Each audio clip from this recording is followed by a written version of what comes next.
Hello बच्चों, आज हम पढ़ेंगे कक्षा 12वीं क्लास 12th का फिजिक्स का board paper MP board paper 2025। सबसे पहले हम ऑब्जेक्टिव क्वेश्चन की बात करते हैं। पहला क्वेश्चन है चूज द करेक्ट ऑप्शन। इसका फर्स्ट पार्ट है majority charge carrier in N type semiconductor. तो सबसे ज़्यादा charge majority charge N type semiconductor में क्या होता है? इलेक्ट्रॉन होता है। यानी चार्ज को ले जाने वाला कैरियर, मेजोरिटी चार्ज कैरियर कौन कहलाएगा?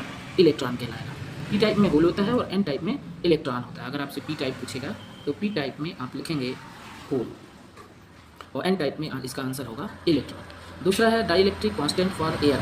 एयर के लिए डाइलेक्ट्रिक कांस्टेंट होता है 1। एयर के लिए डाइलेक्ट्रिक कांस्टेंट होता है 1। दूसरा है moving charge produce. Moving charge क्या प्रोड्यूस करता है? मूविंग चार्ज प्रोड्यूस करता है electric and magnetic field both.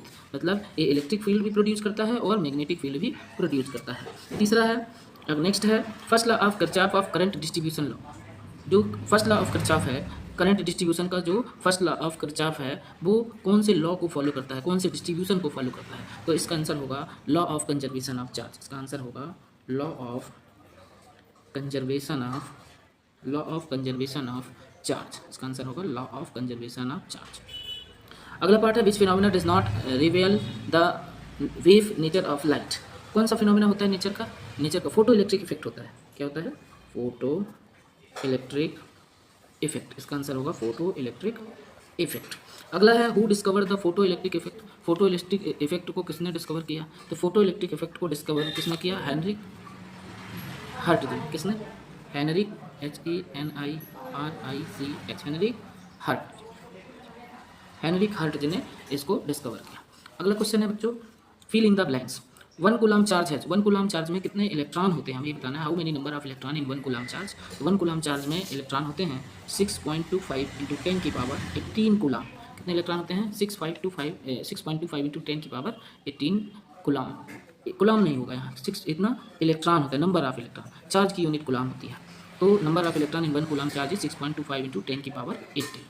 अगला है the that is to the field line at given point represent the direction of resultant magnetic field at that point। इसका मतलब है कि किसी भी मैग्नेटिक लाइन के पॉइंट पे अगर हम ऐसा क्या ड्रॉ करें जो रिजल्टेंट मैग्नेटिक फील्ड की डायरेक्शन को रिप्रेजेंट करता है, तो यहाँ हम टेंजेंट, यहाँ आंसर आएगा टेंजेंट। अगर हम किसी भी मैग्नेटिक लाइन के किसी भी पॉइंट पर टेंजेंट लाइन ड्रॉ करते हैं तो वो टोटल मैग्नेटिक फील्ड की डायरेक्शन को रिप्रेजेंट करता है। अगला है सी पॉइंट है nature of propagation of electromagnetic wave. Nature of propagation of electromagnetic wave कैसी वेव होती है? ट्रांसवर्स होती है कि लॉन्गिट्यूडनल होती है? तो इसका आंसर होगा ट्रांसवर्स। यानी जो नेचर इलेक्ट्रोमैग्नेटिक वेव होती है वो ट्रांसवर्स में प्रोपोगेट होती है। इसका मतलब ये होता है। डी पॉइंट है विच लाइट दैट डेज यानी of light show distribution of energy. कौन सी लाइट डिस्ट्रीब्यूशन ऑफ एनर्जी को शो करती है? तो इंटरफेरेंस ऑफ लाइट। इसका आंसर होगा interference of light show distribution of energy. अगला है in the total internal reflection refractive angle is 90 degree होगा। कितना होगा? 90 degree in with the angle of incidence equal to the critical angle. हम पढ़े हैं कि जब कोई ray whenever the any ray incident from denser to rare medium if a angle of incident is if a angle of reflection is 90 degree then angle of incidence always to equal to critical angle. Simple microscope is a converging lens. ऐसे जो simple microscope होता है converging lens की जो focal length होती है वो कितनी होती है? ये शॉर्ट होती है यानी बहुत कम होती है। शॉर्ट फोकल लेंथ होती है। शॉर्ट यानी minimum focal length. Minimum focal length का जो सिंपल माइक्रोस्कोप होता है एक मिनिमम फोकल लेंथ का एक कन्वर्जिंग लेंस होता है। अगला क्वेश्चन नंबर थर्ड है। क्वेश्चन नंबर थर्ड इसमें हमें ट्रू फॉल्स बताना है। तो सबसे पहला क्वेश्चन आएगा inside a conductor electromagnetic wave is zero. क्या बताना है? ये ट्रू है कि फॉल्स है? तो ये ट्रू है। क्या है? ट्रू है। Magnetic field line always from close loop. हाँ यस, ये सही बात है कि मैग्नेटिक लाइन जो होती है क्लोज कर बनाती है, क्योंकि मैग्नेट के अंदर magnetic line south to north travel करती है और मैग्नेट के बाहर जो आउटसाइड ऑफ द मैग्नेट होता है वो नॉर्थ टू साउथ ट्रेवल करती है। Frequency is maximum for long radio wave. क्या लॉन्ग रेडियो वेव की फ्रिक्वेंसी मैक्सिमम होती है? नो, सबसे ज़्यादा मैक्सिमम होती है गामा रे की। तो ये आंसर होगा फॉल्स। फॉल्स होगा बिकॉज गामा रे की सबसे ज़्यादा फ्रिक्वेंसी होती है। For an polarized wave, the displacement remains constant with respect to time। इसका ये क्या होगा? False होगा। Average value of alternating current is 0। Yes, इसका आंसर भी क्या होगा? True होगा, क्योंकि अल्टरनेटिंग करंट की जो एवरेज वैल्यू होती है वो 0 होती है।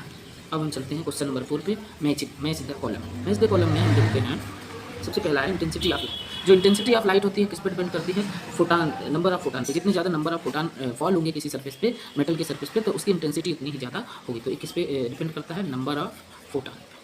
फिर क्या है, number of photon. Frequency of light, frequency of light, इसमें हम समझते हैं कि फ्रिक्वेंसी ऑफ लाइट क्या होता है, मिनिमम एनर्जी।